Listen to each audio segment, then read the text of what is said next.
These are magnetic micro-robots, just millimeters in size. They bend and move in response to applied magnetic fields.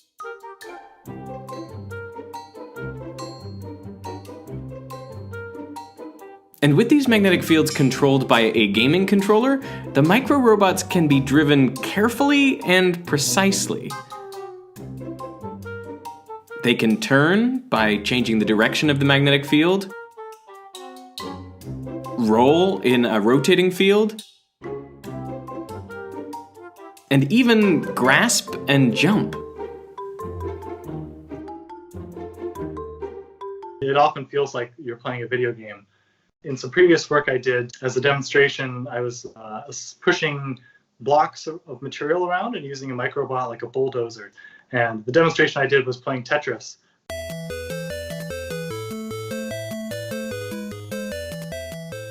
The idea is that this technique could be used to assemble human organ tissues by arranging blocks of different types of cells in particular patterns. The way these scientists actually fabricate the micro-robots is pretty ingenious.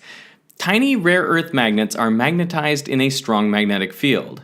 Then they're mixed into a UV resin that will harden when exposed to UV light. The mixture is poured into a mold and placed on a stage below which is a rotatable permanent magnet. This creates an adjustable magnetic field to which all the tiny magnets in the resin align. When the desired orientation is reached, UV light cures the resin in one particular spot, locking those magnets in place. Then the magnetic field can be adjusted and the next section cured. Ultimately, the result is a flexible device with embedded magnets that have different orientations depending on where they are. This pattern of orientations is what gives these micro-robots their unique behavior in response to magnetic fields. If we can point multiple compass needles in opposite directions within a flexible device, if we apply the field vertically, those compass needles will both try to orient and align with that applied field. With the right magnetic fields, the results can be pretty sophisticated. Watch this micro-robot pick up a block and then roll with it over to a ramp. It rolls up the ramp, deposits the block at the top, and then returns to its original position.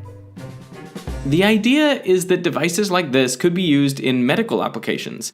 So this could be sending a device into fluid areas in your body or into your gastrointestinal tract. For example, a capsule that you could swallow, which will go passively through your GI tract, have no wires attached, and at the right moment we can activate a sampling chamber basically to open up and take samples of either stomach or small intestine contents, take biopsy samples of the intestinal wall. But grippers like these may not be the only magnetic micro-robots invading your body.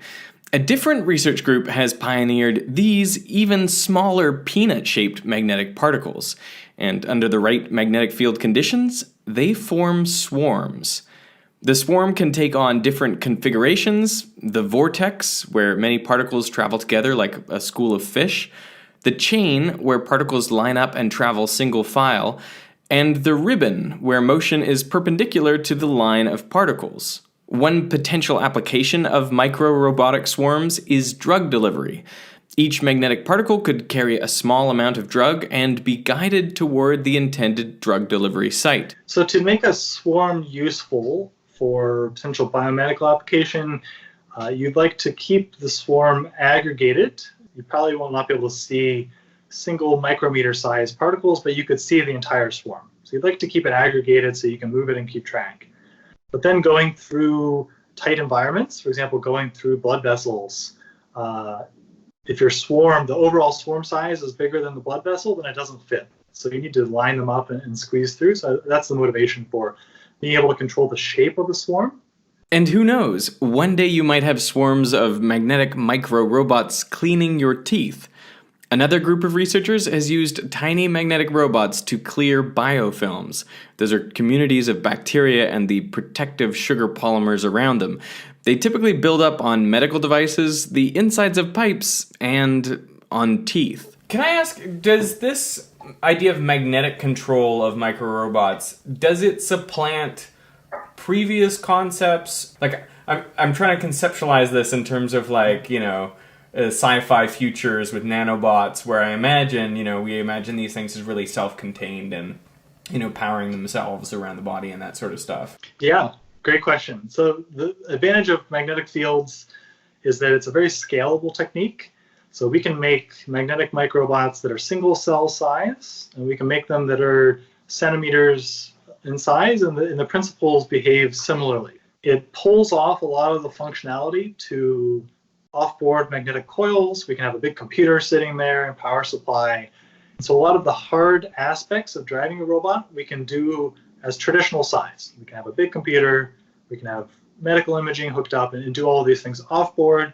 And then on-board, we're just transmitting the magnetic field directly to the device. And so that our microbot is basically then just like the mechanical hand of the robot. And the rest of the robot is really sitting on the table beside the patient.